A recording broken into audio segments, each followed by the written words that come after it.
Hoy vamos a hablar, Irene y yo, vamos a retomar nuestras lecturas y comentarios del libro de Rilke y queremos hablar en concreto del concepto del amor en Rilke y de su relación con la familia, de cómo esta idea de amor se gesta en el marco de la familia.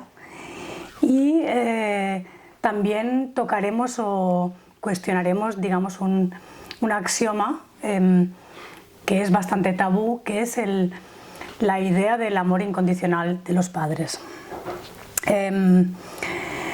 Malte, Rilke, en su libro Los apuntes de Malte Laurenbrigge, que es del libro que venimos hablando hace varias sesiones, hace para ello una reinterpretación de la parábola del hijo pródigo. Y esta vez, o sea, por parte, es el punto de vista del hijo. Hay una película que se llama El desencanto sobre la familia Panero y en ella Leopoldo Panero dice una frase que es clave y es que sobre las familias y sobre los individuos hay siempre dos versiones, lo que él llama la leyenda épica y la verdad. La verdad en el sentido de lo realmente vivido. Todas las familias tienen una leyenda épica y todos los miembros de la familia normalmente intentan o quedan atados a esta leyenda o a esta versión del amor familiar y es muy difícil salir de ahí. Muchas veces el cuestionamiento de lo que yo digo que es un axioma, el axioma de que hay un amor incondicional por parte de los padres, cuestionar esto significa la soledad y a veces también la locura. Perdona, esto me recuerda a lo que llamaba Freud la novela familiar del neurótico. Era en donde se había entramado toda la neurosis dentro de las relaciones familiares. Y luego me hace pensar también en las redes sociales hoy día, ¿no? Como que se da a conocer una versión épica, pero la verdad es otra. Claro, también. Es como lo que mostramos, ¿no? Al final, una parte que mostramos. Claro, la familia tiene esa cosa de mostrar una cosa, pero también callarse otra. Y de eso que se callan sale muchas veces la neurosis. Y es el trabajo un poco de la terapia, cuestionar esa leyenda épica al final, ¿no? O esa, ¿cómo lo llama Freud? La novela familiar.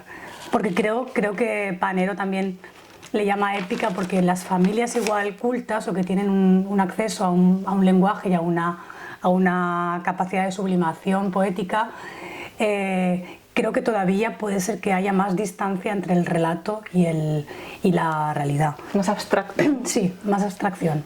Incluso épica puede ser un poco irónico también que lo sí, llame. probablemente, porque él es bastante irónico. Y en mi trabajo con niños, lo que yo he experimentado o he constatado es que este axioma no es real, o sea, que realmente el amor incondicional de los padres no es siempre un hecho, claro, pero que es muy difícil cuestionar esto. Es difícil en la familia, pero es difícil también en la sociedad. La parábola del hijo pródigo, o sea, ya que el libro de Rilke cuestiona esta parábola, de hecho yo diría casi que todo el libro es una especie de preparación para el final, donde él explica lo que sería esta parábola desde el punto de vista de la oveja descarriada, que es el hijo que se marchó. La parábola del hijo pródigo, no sé si tú de pequeña ibas a misa o de... No. Porque yo iba bastante, mi madre era muy creyente y iba durante mucho tiempo, fui todos los domingos y me llamaba la atención que esta parábola del hijo pródigo era... Bueno, me llamó la atención más tarde porque de pequeña ni me lo cuestionaba, ¿no? Pero como que era algo que el sacerdote contaba recurrentemente, ¿no? Mi sensación es que, solo recuerdo esa parábola, vamos, que había una predilección por esta historia, ¿no? También se nos contaba en el catecismo, que también fui, es algo que me quedó muy grabado. Y la parábola del hijo pródigo forma parte de 3 parábolas que se les llama también las parábolas de la misericordia o de la alegría. Y es la historia de un hijo que se marcha de casa y después de pasar, muy resumido esto, después de pasar todo tipo de penurias, en realidad vuelve a casa donde está toda la familia, está el hermano que se quedó, ¿no? El que aceptó toda la leyenda épica o todo el relato familiar y se quedó en casa, y él vuelve a casa y es recibido por el padre con los brazos abiertos, ¿no? Es como es perdonado y recibido. Es decir, el foco de esta parábola no está en el hijo que se marcha, sino en el amor paterno. En el amor paterno y en su capacidad de perdonarle y de volverle a aceptar. De que supuestamente lo va a querer haga lo que haga, aunque se haya marchado. Exactamente, claro. Y que la vuelta está presentada casi como una especie de fatalidad, que también creo que es algo bastante que todos podemos un poco intuir, ¿no? Como que hay una dificultad de salirse de este amor familiar y de cuestionarlo, ¿no? Es como, yo creo que no se puede, que ni siquiera es resoluble 100%, siempre queda uno atado un poco a esa promesa de amor o anhelo de amor o de... O esos lazos, ¿no? Que... Sí, no sé cómo llamarlo, pero de como Geborgenheit, que dicen aquí, como acogimiento, que es lo que al final pasa cuando vuelve el hijo pródigo. Y esta parábola precisamente es la que Rilke se cuestiona en el libro.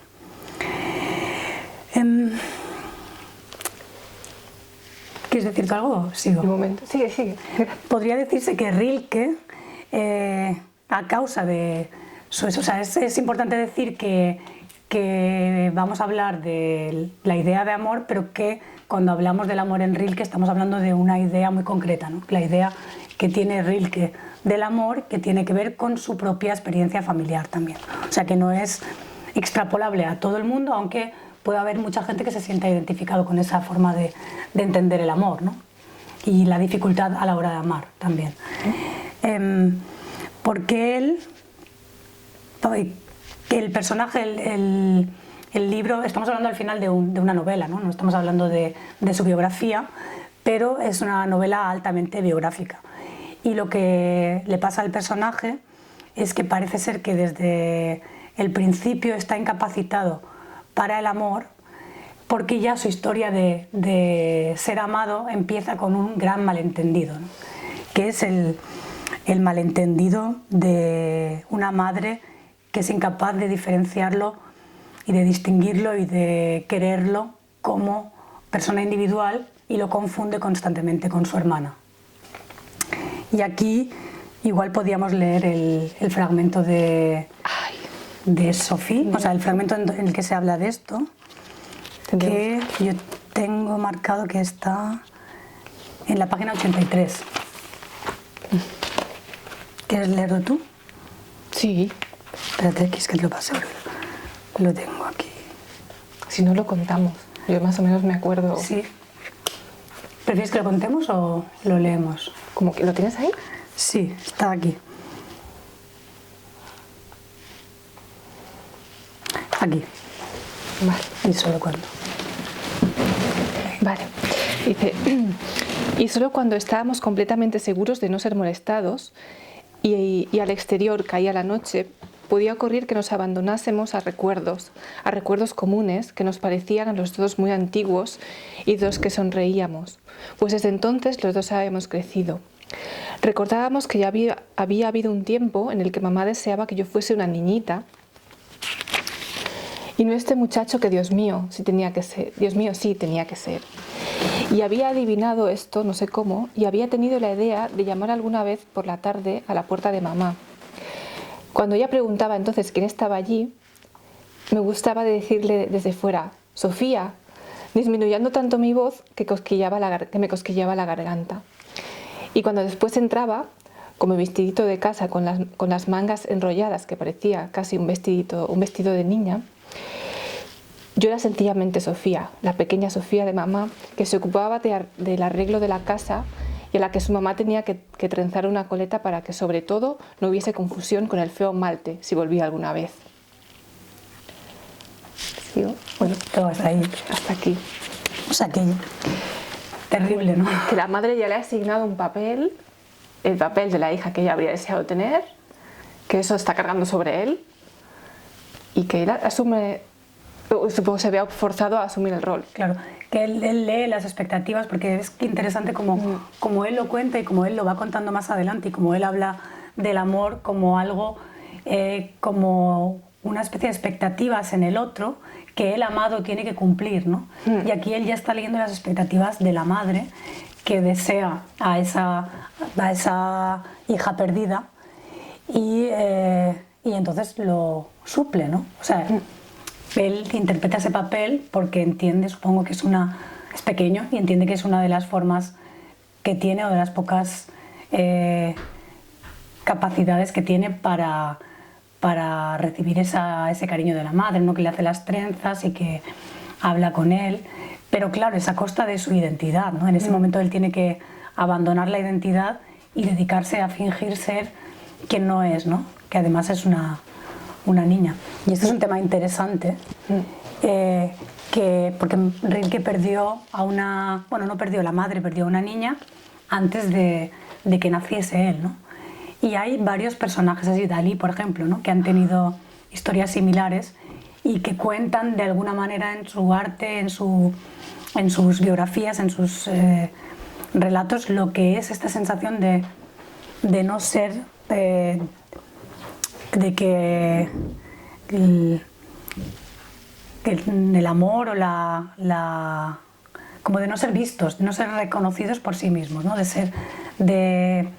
de este desplazamiento un poco de la identidad hacia no se sabe dónde, ¿no? Y en el caso de Rilke, además, una voluntaria forzar voluntariamente el interpretar ese papel, ¿no? Voluntariamente un poco entre comillas, porque claro, era pequeño, era su madre, sino es como que está la supervivencia ahí, ¿no? Sí, si él no claro. No es querido por su madre, que le queda en ese momento. Claro, ahí es demasiado pequeño para una rebelión, ¿no? En el fondo. Y de hecho, en un momento dado, él deja de interpretar ese papel y la madre, cuando están solos, le pregunta por Sofía y a él le duele en el alma, pero se siente totalmente bloqueado ni siquiera no puede volver a interpretar el rol, pero tampoco quiere frustrar a la madre que dice, ay, habrá muerto, ¿qué habrá sido de ella? Él no quiere ni una cosa ni la otra, y lo cual le bloquea y le mete en un dilema muy grande, pero ahí es incapaz de alguna manera de salir de renunciar a sí mismo de forma tan extrema. Como lo hizo antes.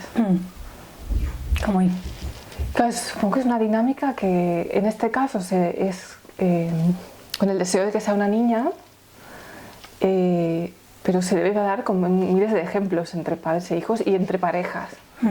Y incluso de que uno asume un rol sin ni siquiera cuestionarse para sentirse amado.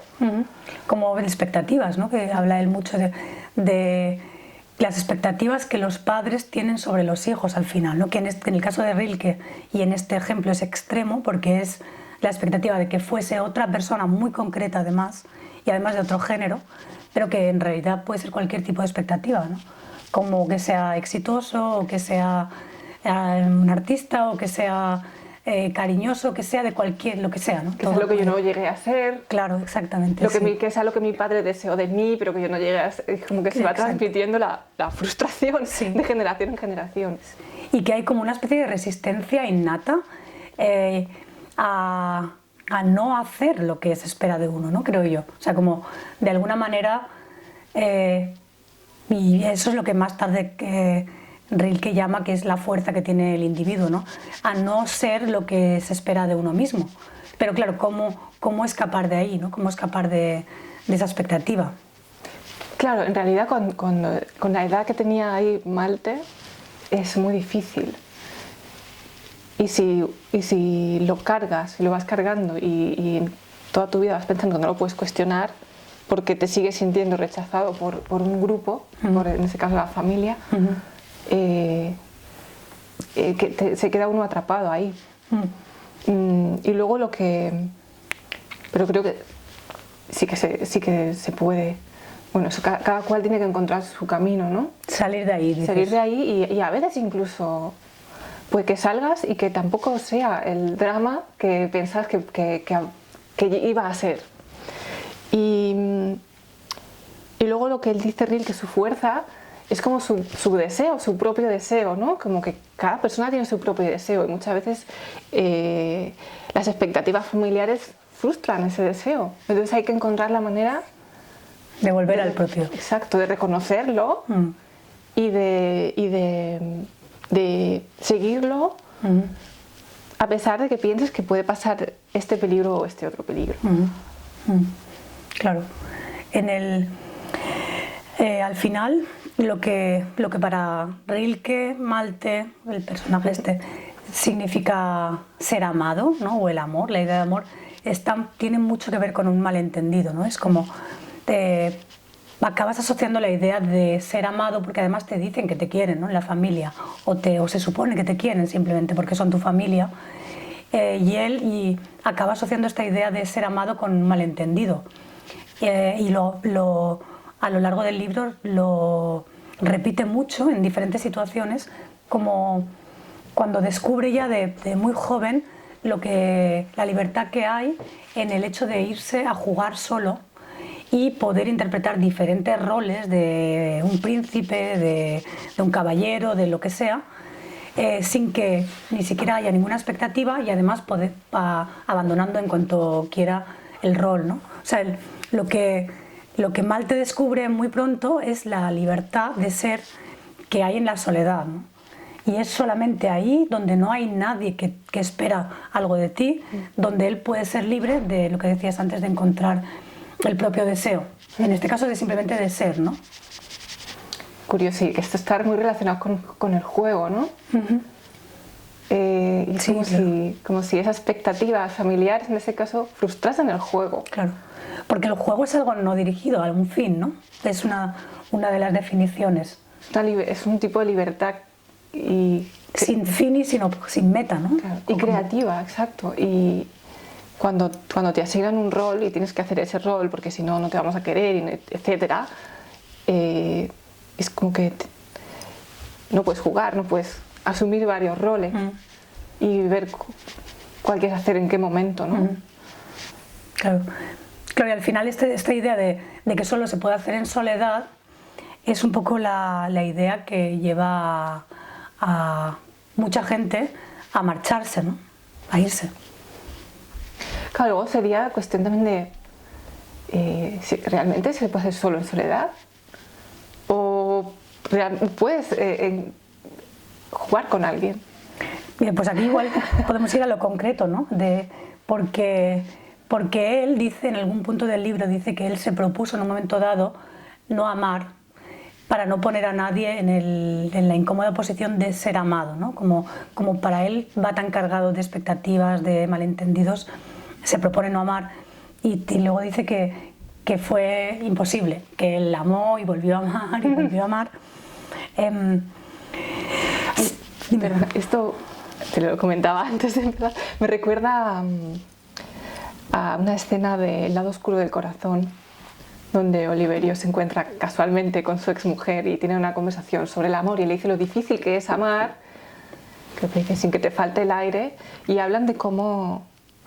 O sea, él en ese momento ve el amor como un pretexto para apropiarte de la vida del otro. Y ella le responde que la tragedia ahí es que muchas veces... no me acuerdo cómo se lo dice, como que ponemos ahí unas expectativas y pensamos que el otro las tiene que cumplir y cuando nos damos cuenta de lo que estamos haciendo a veces ya es demasiado tarde. Claro, eso es un poco el rol de la familia que describe Malte, ¿no? En este caso con su madre en concreto, el querer que el otro sea distinto, que es algo que muy común, ¿no? O sea, cambiar. Claro, está esta parte de la persona que un poco huye del amor, como Rilke, ¿no? O como Malte, huye del amor porque no quiere tener ese peso. Eso es algo que yo veo mucho en la consulta también, gente que siente una responsabilidad con una relación, ¿no? Amorosa, como que le cae una carga de expectativas, de esperanzas, de responsabilidad del bienestar de la otra persona, que también es una carga muy dura, ¿no? Como tener que sentir la responsabilidad de que eres responsable de lo tuyo y de lo del otro. Del estado de ánimo del otro, ¿no? Como de la felicidad o del bienestar de la otra persona. Y ahí la tendencia es a huir de las relaciones al final. Y luego está la otra parte, la parte de quien repite el patrón paterno, por llamarlo de alguna manera, ¿no? De proyectar las propias expectativas en tu pareja, en tus hijos o en quien sea, sobre quien tengas un algo de poder, sin cuestionarlo también, ¿no? Y es también una insatisfacción constante de ver que el otro no llega a ser como uno quiere que sea, ¿no? Es como, y si hablamos de otra idea igual de amar, o lo que decías tú de que bueno, esta es la idea de Rilke, pero igual si existe una posibilidad de amar, habría que deshacerse de todo esto, ¿no? De alguna manera. Y fíjate, por ejemplo, en esa conversación de la película El lado oscuro del corazón, lo que le dice la exmujer a Oliverio es, bueno, y ella se da cuenta de que él se ha enamorado, ¿no? De que él como que no lo quiere decir. Dice, bueno, ¿y quién es? ¿Y qué quiere esa persona? Y es como, le está diciendo, bueno, atiende no solo a lo que quieres tú, atiende a lo que quiere esa persona. Que esto en algún caso puede llevar a esa presión de ahora me tengo que hacer cargo de la felicidad del otro. Tampoco es así realmente. O sea, yo creo que lo ideal sería como encontrar un punto donde haya, pues, cada cual es responsable de lo suyo, pero hay un acompañamiento. Y un espacio para la libertad de ser, ¿no? De ser sin tener que adaptarte a lo que el otro quiere que seas o espera que seas.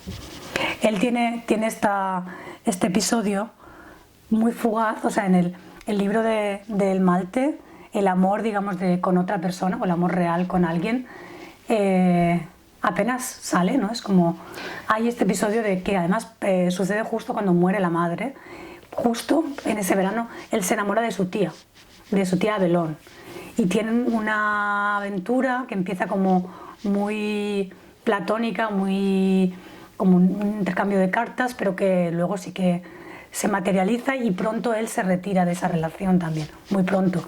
Y ella queda frustrada, pero él son incapaces de volver a encontrarse, ¿no? También supongo que hay una especie de tabú ahí, porque es la tía al final, no es un amor que vaya probablemente a ningún sitio, o sí, no sé, igual en el pasado hubiese sido posible, tampoco se sabe, o sea, de lo real, diferencia de edad o qué tipo de tabús, no se sabe nada, pero él lo explica más bien como un retirarse de esa relación, y un poco a partir de ahí empieza a hablar del amor como algo abstracto, más bien, como algo que no está dirigido a una persona concreta, sino como el amor a Dios, ¿no?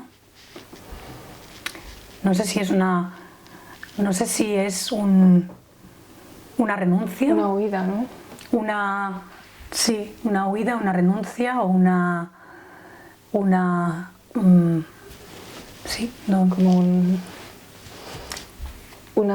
manera de no arriesgarse a vivir de nuevo lo que ha vivido con su familia. Claro, y que constata que se repite, como decía Freud, ¿no? Como el eterno retorno, que se repite en cada relación que empieza, ¿no? Entonces al final la cuestión es dirigir el amor a algo más abstracto, ¿no? Una idea de amor. Y aquí igual podemos leer el poema, porque viene muy a cuento a la hora de explicar.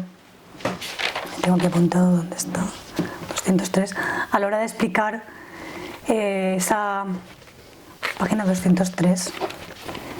Mira, es la mitad. ¿Quieres leerlo tú o lo leo? Como quieras. Es este, y aquí está la última estrofa. Y es una forma poética de explicar todo esto que estamos diciendo. Vale. Dice: tú, a quien no digo que por la noche lloro tendido, tú cuyo ser me extenúa como una cuna, tú que no dices cuando ella vela por causa mía, ¿cómo podemos soportar en nosotros sin sosegar esa magnificencia? Observa a los amantes cuando comienzan las confesiones, que pronto mienten. Y luego está la otra parte.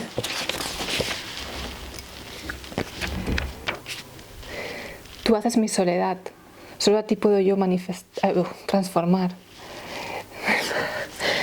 Tan pronto eres tú, tan pronto es tu murmullo, o es un perfume perfecto. Ay, en mis brazos lo he perdido todo, y solo tú naces siempre de nuevo. Te conservo porque nunca te he tenido. ¿No? Me parece que es una buena... O sea, está como todo muy sintetizado en ese poema. Recuerda la idea de melancolía. Esto es... Me recuerda al texto de Freud, Duelo y melancolía, la interpretación que hace Giorgio Agamben, ¿no? Que, claro, Freud habla de que el melancólico, para no perder, o sea, ante una pérdida amorosa, para no perder del todo a la persona amada, toma sus frascos. Y Agamben dice algo así como que se vive una pérdida de algo que en realidad nunca se ha tenido y se posee y la manera, o sea, esa identificación, ese tomar los rasgos, es poseer algo que nunca has tenido. De hecho, es una definición que se da, no sé si es de Agamben o de quién es, de melancolía, ¿no? Es el anhelo de algo que nunca se tuvo, ¿no? Y es un poco lo que dice aquí exactamente Rilke. Y también, que es otro de los temas en el libro que él, en diferentes pasajes, critica apasionadamente, que es la incapacidad del ser humano de no mentir, ¿no? De no impostar. Y qué sucedería si fuésemos capaces de no mentir, ¿no? Y aquí, en los mismos amantes, en el momento que empiezan a reconocerse que pronto mienten, ¿no? Se esconden para no exponerse o porque caen en patrones antiguos o por lo que sea, pero que esa sinceridad fuese casi imposible, ¿no? Que por lo menos no se da espontáneamente, ¿no? Sino que la tendencia es otra.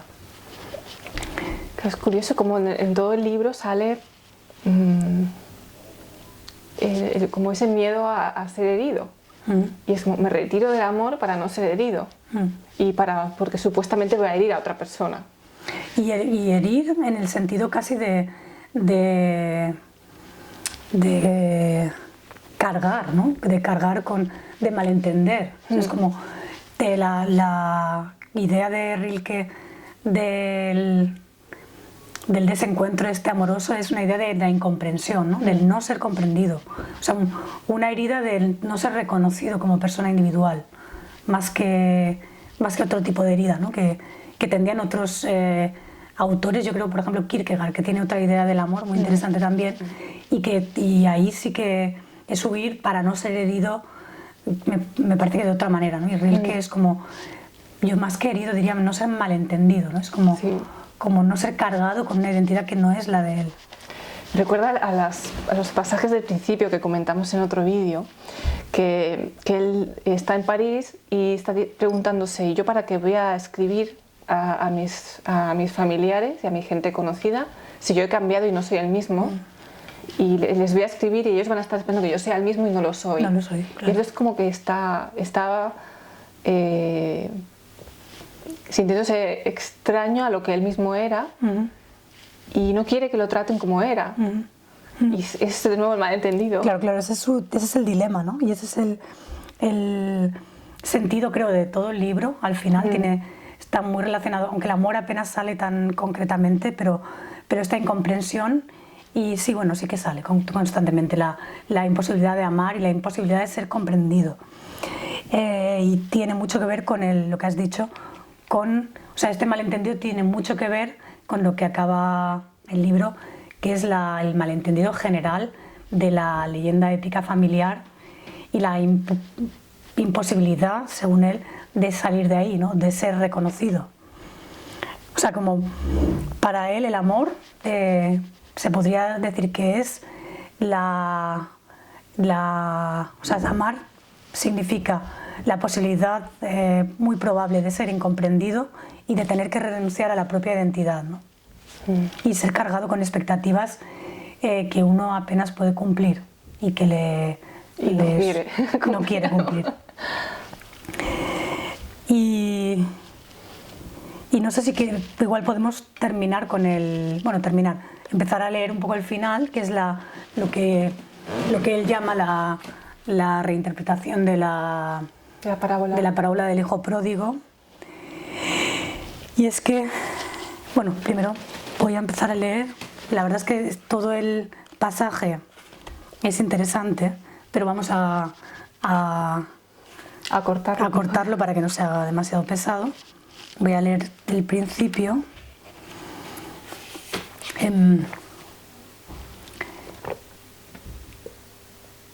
Lo leo y luego comentamos algo. Dice: costará trabajo persuadirme de que la historia del hijo pródigo no sea la leyenda de aquel que no quiso ser amado.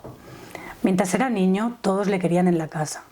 Creció, no conocía otra cosa y se habituó a su ternura delicada mientras era niño. Pero cuando fue adolescente, quiso librarse de estas costumbres. No habría podido decirlo, pero cuando rodó fuera durante toda la jornada y no quiso incluso tener más a los perros consigo, era porque ellos también le querían, porque sus ojos le observaban y tomaban parte, y esperaban y se inquietaban, porque delante de ellos tampoco se podía hacer nada sin alegrar o herir. Es como hasta de los perros siente que ponen una expectativa sobre él, ¿no? Ni siquiera es algo verbal, ¿no? Ni siquiera es algo tan consciente o tan verbalizable, pero es la sensación de que solamente solo puede ser él mismo, ¿no? Ostras, es como si viesen los perros también a su madre y a su padre, ¿no? De alguna manera, a lo que sus padres le estaban... A este malentendido al final. Sí. Y luego él encuentra, y esto es lo que tú un poco cuestionas y podemos hablar un poco, él encuentra la solución. Dice: permanecería y fingiría esta vida que le atribuían y llegaría a parecérsele con todo el rostro. Se repartiría entre la veracidad delicada de su voluntad y el engaño grosero que la corrompe por sí misma. Renunciaría a llegar a ser lo que podría perjudicar a los de su familia, que solamente tienen un corazón débil.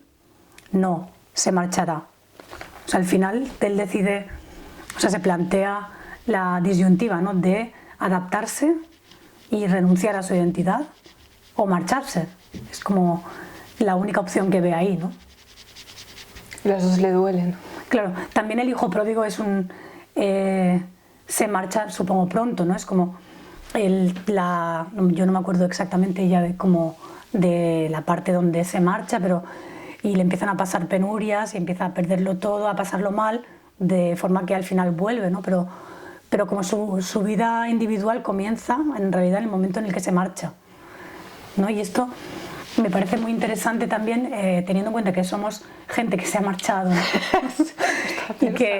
y además en todos estos, yo tengo mucho contacto en la consulta con gente que se marcha, ¿no? Y que se marcha no por una necesidad, ¿no? Porque ahora con la crisis y con la pérdida de trabajo hay mucha gente que se ha marchado porque no le ha quedado otra, ¿no? De alguna manera. Aunque también en el marcharte sin motivo hay un proceso, ¿no? Al final no todo el mundo se marcha. Claro. Pero me parece muy interesante eso, que mucha de la gente que se marcha, y algunos acaban yendo a terapia, que sería como la forma moderna de intentar entender quizás lo que está pasando, ¿no? Y esta disyuntiva entre hacer la vida, intentando encontrar eso que llamabas tú como los propios deseos, ¿no? Intentando deshacerse un poco de pesos, de expectativas, tanto familiares como sociales, y tener una vida auténtica, ¿no? Cosa muy difícil. Es como, ni siquiera es una expectativa clara que lleve a la gente a terapia esta, ¿no? Es como, en realidad la gente va a terapia porque sufre.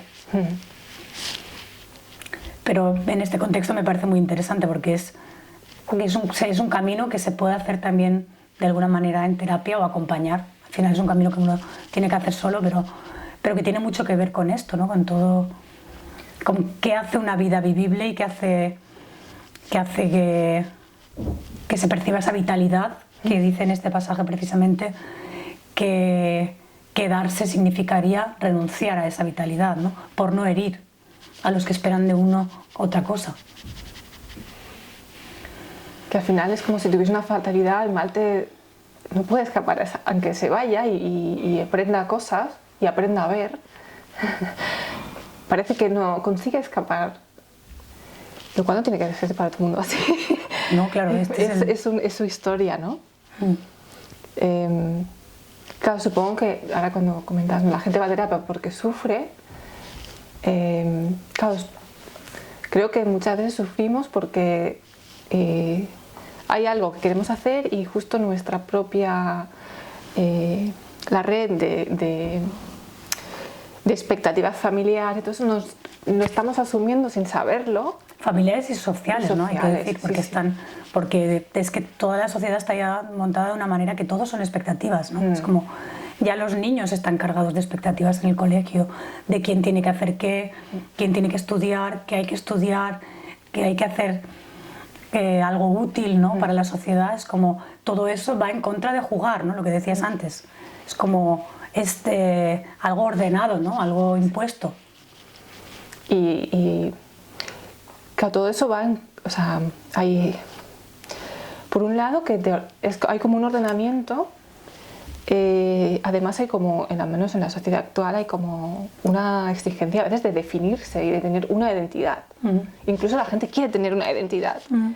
Y a veces, vale, sí está bien tener una cierta identidad, pero incluso eso también va en contra del juego. Claro, cuando se convierte en algo consciente, ¿no? Es como... para Malte era un juego, ¿no? Cuando él estaba experimentando con diferentes identidades y conociéndose era un juego, no era una búsqueda consciente. Claro. Claro. Está más guiado por una necesidad, ¿no? Está más guiado casi por la huida que por la búsqueda de una identidad concreta. Malte. Sí. Pero creo que en ese momento está como más sano, más libre, digamos. Sí, digo, sí. Cuando él habla de toda la expectativa, o sea, el viaje, digamos, que hace en el libro es más una huida de todas esas expectativas que una búsqueda, ¿no? Es como, como que el encuentro con la identidad sería posible si fuese posible librarse de todas esas expectativas y quedase el espacio para jugar, ¿no? Y entonces se podría encontrar algo así como una vitalidad, ¿no? Casi, yo me gusta más llamarlo vitalidad que identidad, ¿no? Como un disfrute. Sí. Es como a la sociedad no le interesa. Claro, no hay ningún sensor en la sociedad para eso, ¿no? Es algo que ni en la familia, ni siquiera. Bueno, le interesa si consumes. Claro, si eso da dinero. Claro, lo que pasa es que eso no es el disfrute del que hablamos, creo. No lo puedes experimentar comprando, ¿no? Al final. Que acabamos con el pasaje y luego podemos hablar. Porque luego vuelve el hijo pródigo. Es como y también en el libro de Malte, vuelve a casa. Dejamos un poco para la gente que quiera leer el libro toda la explicación anterior, pero termina el libro diciendo: los que han contado esta historia tratan al llegar a este punto de recordarnos la casa tal como era, pues allí no ha transcurrido sino poco tiempo, un poco de tiempo contado, y todos en la casa pueden decir cuánto. Los perros han envejecido, pero viven todavía. Se dice que uno ladró. Toda la labor cotidiana quedó interrumpida. Aparecieron rostros en las ventanas, rostros envejecidos y madurados de un parecido inquietante. Y uno de esos rostros, uno de los más viejos, se puso de repente pálido al reconocer, solo reconocer en realidad, perdonar. ¿Perdonar qué? Amor, Dios mío, amor. Él, el reconocido, él no pensaba ya en eso, de ocupado que estaba, no pensaba siquiera que pudiera haber amor. Es explicable que todo lo que ocurrió entonces solo nos haya sido transmitido esto. Su ademán, lo inaudito, que antes nunca se había visto, el de súplica con que se arrojó a sus pies, conjurándoles a que no le amaran. Aterrados y vacilantes le levantaron, interpretaron su impulso a su manera, perdonándole. Él debió sentirse indescriptiblemente tranquilizado al ver que todos se equivocaban, a pesar de la evidencia desesperada de su actitud. Es probable que pudiera quedarse, pues cada día reconocía mejor que el amor de que estaban tan ufanos y al que se animaban en secreto unos a otros no se refería a él. Casi tenía ganas de sonreír cuando los veía esforzándose, y se le hacía claro que podían pensar muy poco en él. ¿Qué sabían quién era él? Era ahora terriblemente difícil amar, y sentía que solo uno sería capaz de ello, pero este aún no quería. Terrible. Sí. Es muy fuerte, porque además la cuenta casi desde cómo se cuenta la parábola, ¿no? Como que el hijo llega y se arrodilla y el padre le perdona, y toda la casa se alegra, y el hermano incluso tiene como algo de celos porque el hijo pródigo pudo salir y luego volvió, y el otro fue siempre fiel, digamos, a la familia. Y lo que dice Rilke es que todo es un malentendido, ¿no? Que en realidad él se arrodilla para que no le amen, para que no le carguen con expectativas, y al final como que desvía, como que renuncia a la posibilidad de amar y ser amado en el contexto familiar, ¿no? Es como arrodillarse como súplica de dejarme en paz. Sí. Sí. Qué terrible. Y lo que dice al final, esto de que solamente había uno que podía amarle, que es lo que también dice en algún punto, que Dios, porque esto es lo que al final, cuando el amor concreto, el amor de una persona a otra, no es una frustración tras otra, o es imposible, o se percibe como imposible, finalmente queda este amor abstracto, general, dirigido a Dios, por ejemplo. Y él dice que en realidad no es a Dios como un objeto, sino Dios como una dirección, ¿no? Como un amor que es un sentido de una dirección de amar que no va hacia ningún ser concreto, sino hacia un ente, o no sé muy bien cómo. Esto es lo que decías tú, ¿no? Que es difícil de entender. Sí. Igual se puede entender como lo que se dice, el silencio de Dios, porque justamente Dios es alguien que no le va a corresponder nunca, ¿no?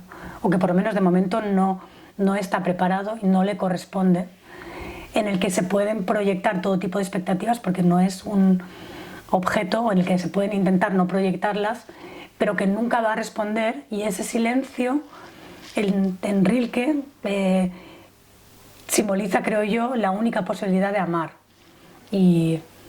O sea, el silencio mismo, ¿no? Es como la única posibilidad de amar sin renunciar al ser. Porque en el silencio no te están cargando de expectativas. No te están juzgando. Claro. No están esperando nada de ti. Y no hieres a nadie. No haces daño. ¿Tienes algo más que añadir? ¿O? Un silencio. Pues con este silencio, de momento, acabamos esta parte. A ver, que lo pare.